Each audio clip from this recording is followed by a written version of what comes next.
Merhabalar. Bugün pazar kahvemizi Selinus Kalesi'nde içmeye karar verdik. Şimdi Selinus'a doğru çıkıyoruz.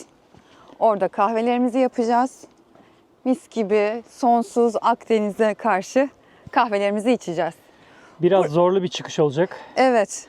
Şu an Sonrasında dinlenirken kahvemizi böyle içeceğiz. nefesimiz yerimizdeyken konuşuyoruz ama yukarıda muhtemelen nefes nefese kalmış olacağız. Ama çok güzel bir bahar havası var. Tam kale yürüyüş zamanı. Şimdi yukarıya doğru çıkmaya başlıyoruz.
İlkocum ne durumdasın? Yoruldun mu? Biraz. Ama keyifli bir yol. Çok güzel. Mis gibi hava. İki sağa sola yazı yazmadan duramayız.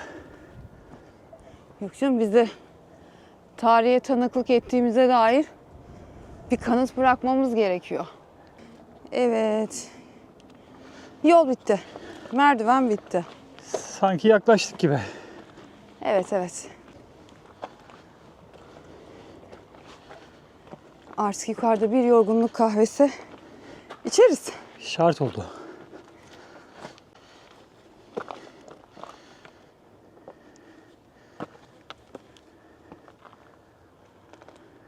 Şuraya çıktık mı?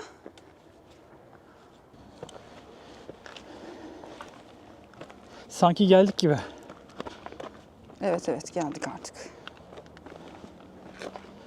Ne diyorsun? Şahane. Mis. İnanılmaz. Çok güzel. Muhteşem.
Nasıl olmuş İlknur'cum?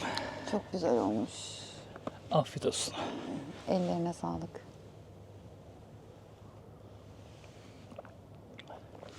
Tabii ki burada olmak ayrı bir tat vermiş kahveye.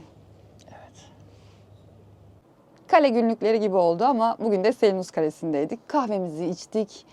Sonsuz denize karşı mis gibi deniz havasını aldık. Günü burada bitirdik. Şimdi tekrar dönüş yolunda evimize doğru gidiyoruz.